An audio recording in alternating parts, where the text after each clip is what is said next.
I figured I'd make a fun little video here because I haven't been on my cross-country bike in probably 3 or 4 months. I think it's the longest I've ever gone without riding a cross-country bike because I've been really focusing on trail bikes. I've had some really good trail bikes in my fleet for the past few months, and the poor little cross-country bike has just gone by the wayside. So I've kind of been working on this thing for a while and getting some things fixed up, which I'll show here in a minute. But the reason I wanted to make this video is because I want to talk through what it's like getting back on the cross-country bike for the first time in a real long time. I think a lot of people are wondering, where do cross-country bikes fit in? It seems like trail bikes have become so popular now that you just don't see a lot of cross-country bikes, especially in areas where there's more mountainous terrain. Now in my area, cross-country bikes are pretty popular just because of the terrain. But when I recommend a bike to people, unless they're cross-country racing, I typically will recommend a trail bike, and it's usually a 29er trail bike that's shorter travel. So, 130, 140 mil travel. I just think it's the all-around perfect bike. So a full-on cross-country race bike is probably not the most versatile bike if it's your one and only bike, but I still love riding it because I just love going fast. So I'm going to show some of the just things that I've done on the bike lately, and then tomorrow I'm going to head out on my lunch break and hit the cross-country trails, and probably hit them pretty fast because I like going fast on trails, and the cross-country bike lets me do that. So just recently I replaced the oil in the front fork, I replaced the seals and the foam rings, and I did air sleeve maintenance on the rear shock. I also bled the front and the rear brakes. So this bike is going to be rolling like new.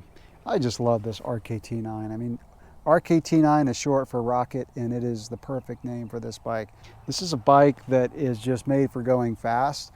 It's not the most stable bike on really rough, steep terrain, but I have other bikes for that. So I'll pick it up tomorrow on my lunch ride.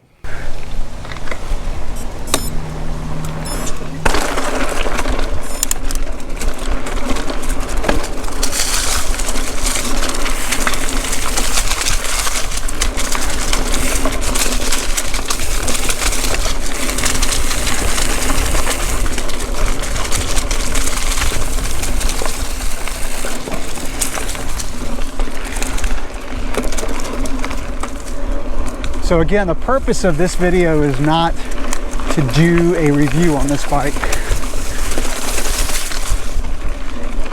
It is to just kind of talk about cross-country bikes. The first thing that I noticed when jumping back on this bike, or switching between any kind of bike that's different than the one I'd been on, is the front end feel. So on this cross-country bike, you feel like you're over the front end more.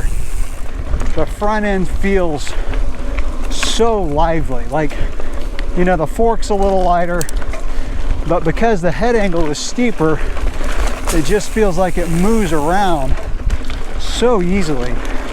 And you can just slice into a corner and switch lines so quickly. So being over the front of the bike kind of gives you that feeling that you can drive the front wheel into the corner easier.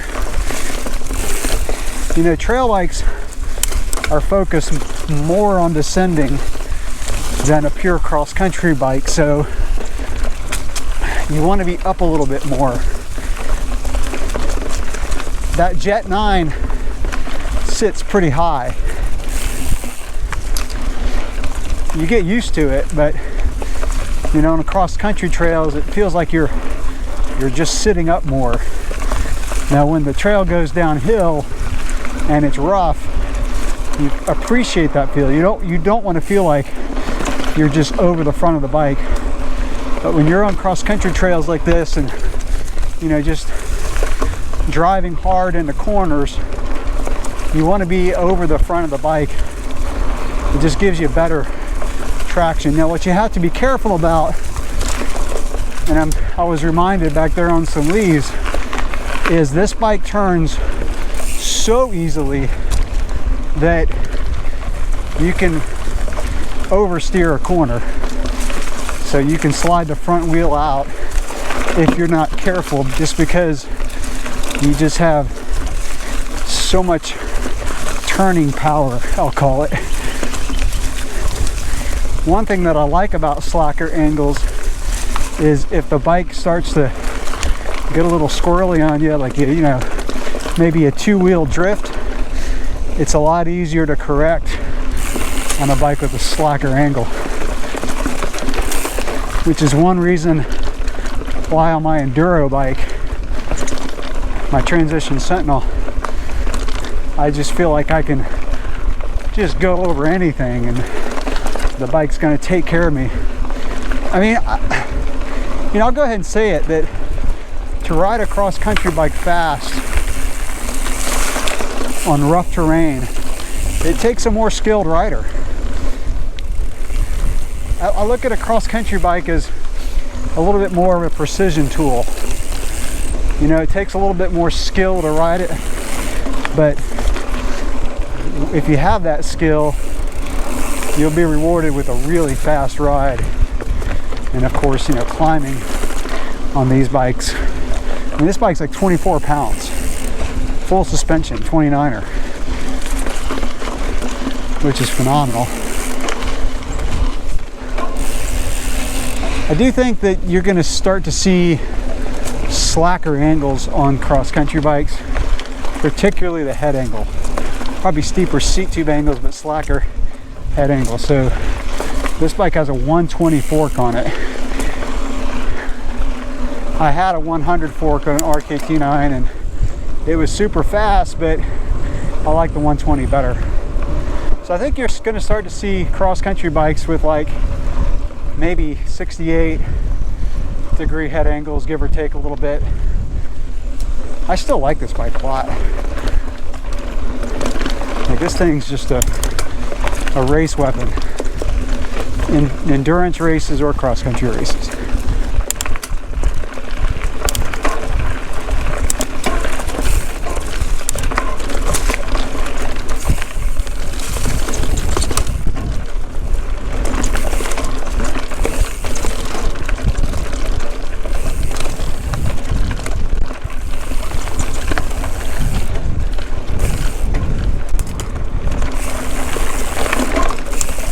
So I want to kind of clarify something about a cross-country bike.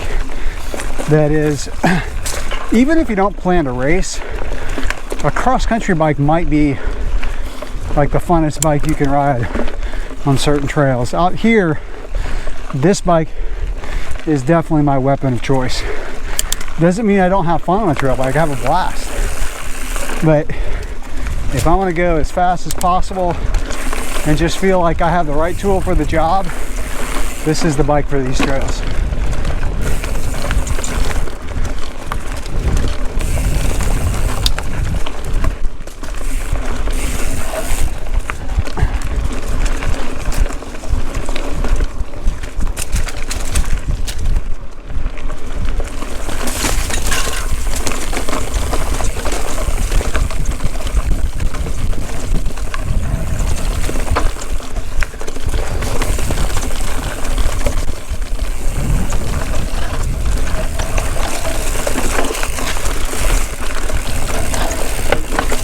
Something else to keep in mind about cross-country bikes is they generally don't allow for as much tire clearance, and so you're going to have smaller tires, which makes them faster, but also a little more sketchy in the corners, especially when there's a lot of debris on the trail. Like, today's not too bad, but late fall here we get a lot of leaves on the trail and it gets really slippery. Which is another reason why I often ride my trail bike, even out here in the late fall, early winter, is because all the leaves, the tires just get better grip.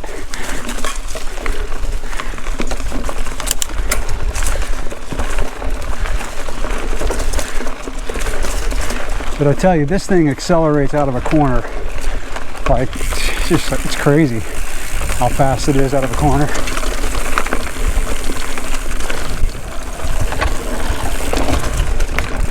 Oh, the brakes are feeling really good after I bled them. think it was the first time I ever bled the brakes on this bike after, gosh, a year and a half or longer. This is the longest I've ever owned a bike, at least in the last few years. Probably since I started my YouTube channel.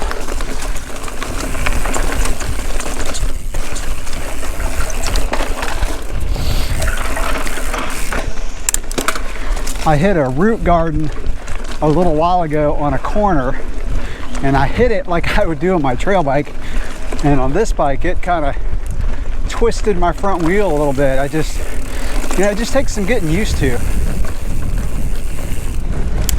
The benefit of more speed on an XC trail just means it requires a little bit more attention on a cross-country bike. So it kind of goes back to what I was saying earlier, but it just takes a little bit more skill to really push a cross-country bike.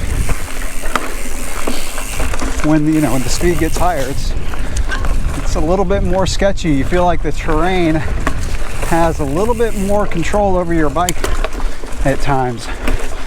On a trail bike or any bike with a slacker angle like enduro trail, you just feel like you have more control when the terrain gets rough. But there's a trade-off with everything.